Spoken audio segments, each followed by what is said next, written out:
Muhammad Ali was stripped of his title, his license, and his right to step into the ring for refusing to serve in Vietnam. He was broke, under FBI surveillance, and training in a dilapidated gym in Miami just to keep from losing his mind. The American press was destroying him, calling him a traitor. At this time, a rumor spread through the gym. A butcher from underground fights named Chen Wei, a heavyweight who broke people for money at the docks, was coming there. He did not just want to fight.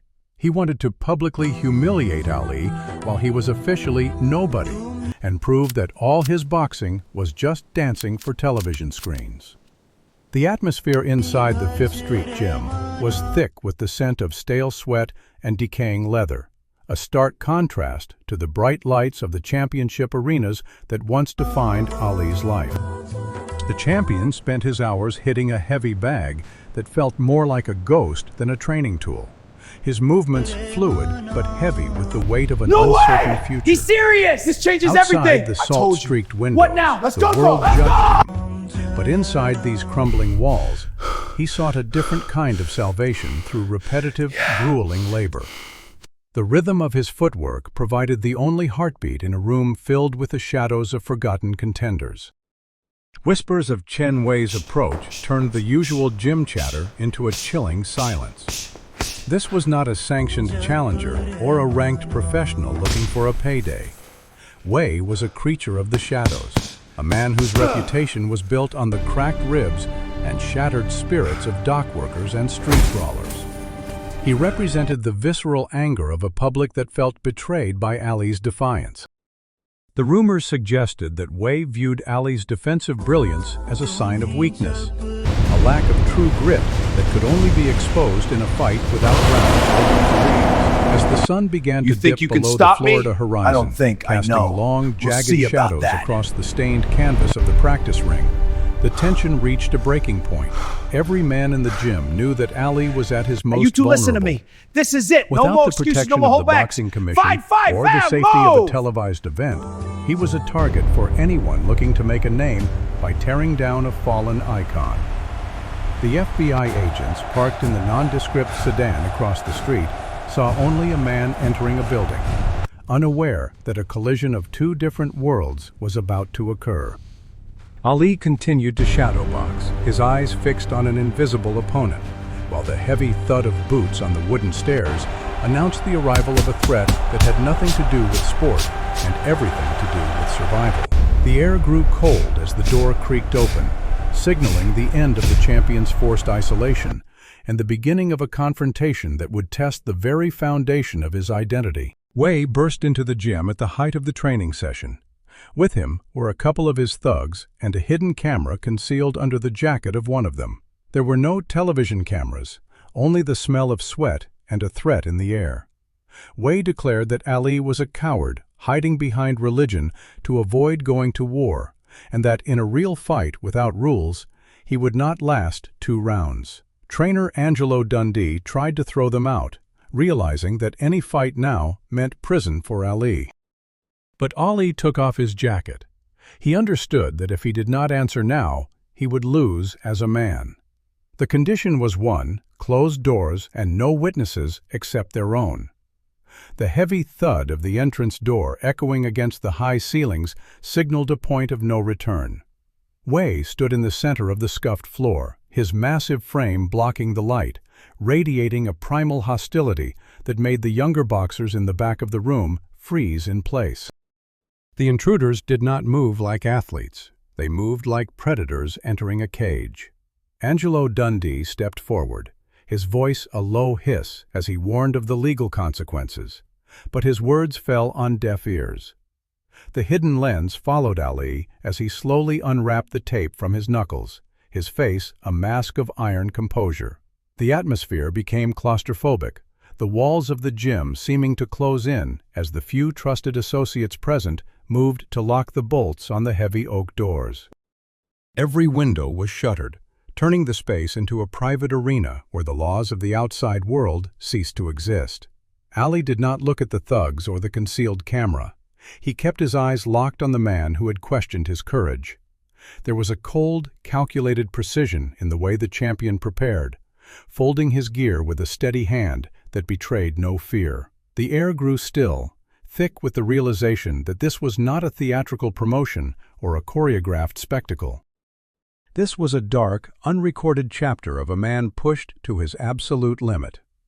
Dundee's eyes scanned the room, looking for a way to stop the inevitable. But he saw the look in Ali's eyes and knew that the fighter had already stepped past the point of caution. The thugs positioned themselves near the exits, their faces twisted in smug anticipation of a fall from grace. Ali stepped onto the canvas of the practice ring, his movements quiet and deliberate, beckoning the giant to enter a world where speed met raw violence.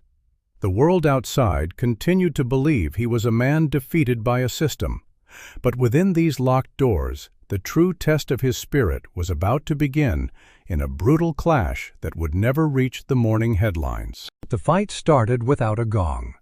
Wei did not box. He surged forward like a tank, using his elbows and attempting to pin Ali against the wall. This was not a ring. There were no ropes to provide a spring. Ali tried to use his speed, but the space was too small. Wei caught him with a heavy blow to the body, a sound like wood snapping. Ali slammed into the concrete wall. This was a critical moment. He would either fall and lose everything, or show why he was the greatest. Wei went for the finish, landing a series of devastating blows to the head. Ali was disoriented, real blood, not the sporting kind, streaming down his face. The impact against the cold masonry sent a jarring shock through Ali's spine, momentarily robbing him of his rhythmic footwork. The environment was suffocating, filled only with the sound of labored breathing and the wet thud of leather meeting flesh. Wei sensed the opening and redoubled his aggression, swinging his massive fists with the intent to maim rather than score points.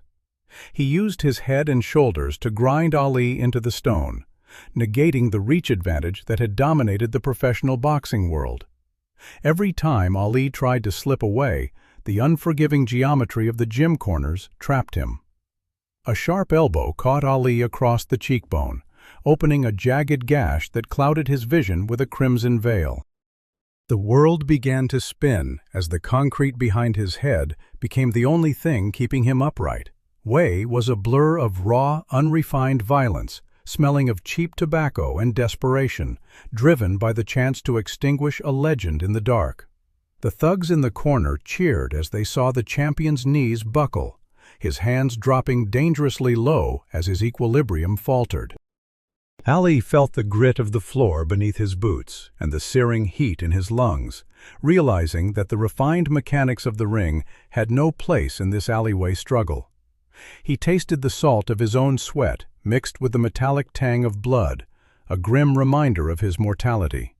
His heart hammered against his ribs like a trapped bird, but amidst the chaos, a flicker of the old fire remained. As Wei pulled back for a massive haymaker intended to crack Ali's jaw, the champion felt the hard surface of the wall support him one last time. He absorbed a crushing hook to the ribs that would have sidelined a lesser man, his breath escaping in a sharp wheeze, yet he refused to go down. The hidden camera captured the raw brutality of a man stripped of his fame, reduced to the most primal instinct of all. In this airless, forgotten space, the fight transcended sport, becoming a desperate war of attrition where the only prize was the right to walk out of the door under one's own power. Ali's eyes, though swollen and bloodied, began to track the heavy, predictable arc of the giant's limbs, searching for the single heartbeat of an opening that would allow him to turn the tide. Ali switched into survival mode. He stopped dancing and began to hit hard, street style. He used short jabs, sharp as gunshots, smashing Wei's face into a pulp. When Wei tried to dive for his legs to take him down, Ali struck him with an uppercut of such force that the giant flew backward. Ali caught up with him at the wall and unleashed a series of blows that were never shown on TV. It was pure rage. Wei was disoriented, his eyes swollen shut. He was barely holding on to his feet. Ali raised his fist for a final blow that could send his opponent into a coma, but suddenly stopped a millimeter from his jaw. The silence that followed was heavier than the blows that had preceded it. The only sound in the dimly lit gym was the ragged, rhythmic gasping of two broken men. Ali's chest heaved, his knuckles were split and dripping with a mixture of his own blood and the visceral evidence of the damage he had inflicted. The fury that had driven him moments before evaporated, replaced by a cold, devastating clarity. He looked at the man pinned against the brickwork, a man who had come to destroy him, and saw only a broken human being. Ali's eyes, though battered, regained the sharp intelligence that had made him a master of the ring. He stood firm, his feet planted in a way that signaled absolute dominance, yet his muscles began to lose their lethal tension. He realized that a single further movement would transcend the boundaries of a fight and enter the realm of tragedy. The hidden camera continued to whir in the corner, capturing a moment of restraint that was far more powerful than the violence. Wei's head leaned back against the concrete, his breath coming in shallow, wet wheezes as his body finally surrendered to the overwhelming shock of the counterattack. The thugs who had accompanied him stood frozen, their arrogance replaced by a paralyzing fear as they witnessed the true nature of the man they had mocked. They had expected a showman, but they had found a warrior who possessed the terrifying power to end a life and the divine grace to spare it. Ali lowered his hand slowly, his fingers uncurling from the tight, lethal knot they had formed. He stepped back, giving the giant space to breathe, though Wei was too far gone to move. The adrenaline began to recede, leaving Ali with the crushing weight of his bruises and the searing pain in his ribs. Yet he stood tall. He had not just defended his reputation, he had reclaimed his soul in a place where no one was supposed to look. The shadows of the gym seemed to lengthen, wrapping around the two figures as the tension of the life-or-death struggle transitioned into a profound, unspoken realization. Ali had proven that even when the world stripped him of his titles and his stage, the essence of the greatest remained untouched, governed by a code that no government or street brawler could ever break. A dead silence fell over the gym. Ali breathed heavily, his knuckles shattered. He did not finish Wei off, but simply looked him in the eyes. The giant lowered his hands. He had admitted defeat. Angelo Dundee took the film from the guy with the camera, promising to destroy it so that the FBI would not use it against them. Wei, wiping away the blood, admitted, Ali was not just a showman, he was a fighter to the bone. They parted without unnecessary words. The recording of the fight was sent to Ali's private safe for decades. This day did not make the newspapers, but it was then that Ali realized his spirit could not be broken by courts or the government. Now he was ready to return and take his belt back from the whole world. The heavy air began to circulate again as the men in the room finally exhaled, the sound of their collective breath mingling with the distant hum of city traffic outside. Ali turned away from his opponent, his gait steady despite the searing agony in his sides and the dull throb in his skull. Angelo Dundee moved with a frantic efficiency, securing the perimeter and ensuring that no trace of the violence remained for the prying eyes of the federal agents who haunted Ali's footsteps. The physical evidence of the struggle was scrubbed from the floor, and the broken equipment was cast aside into the darkness of the storage closet. Wei stood near the exit for a long moment, his stature diminished not by a loss of size, but by a newfound weight of respect that transcended the bitterness of his arrival. He looked back at the man who had spared him and saw a figure that loomed larger than any championship poster. There was no boastful shouting, no taunting, and no celebration. The victory was internal and absolute. As the bolts on the heavy oak doors were pulled back, the humid Miami night rushed in, cooling the heated skin of the combatants. Ali walked to the back of the gym, his shadow stretching across the canvas as he began the slow process of icing his wounds in the dim light of a single swinging bulb. He understood that the battle he had just fought was a rehearsal for the years of exile that still lay ahead. The secret of this encounter became a foundational pillar of his resolve, a private confirmation that his power remained intact even when his public identity was under siege. The world would continue to debate his politics and his choices, unaware that in a small, sweat-soaked room, he had already reclaimed the crown of his own destiny. He moved toward the lockers with a renewed sense of purpose, the pain in his body serving as a reminder that he was still the master of his craft. The tape was hidden away, a relic of a war that required no audience, and Ali emerged from the gym into the night air with the quiet, terrifying confidence of a man who knew that no force on earth could truly stop his inevitable return to the throne.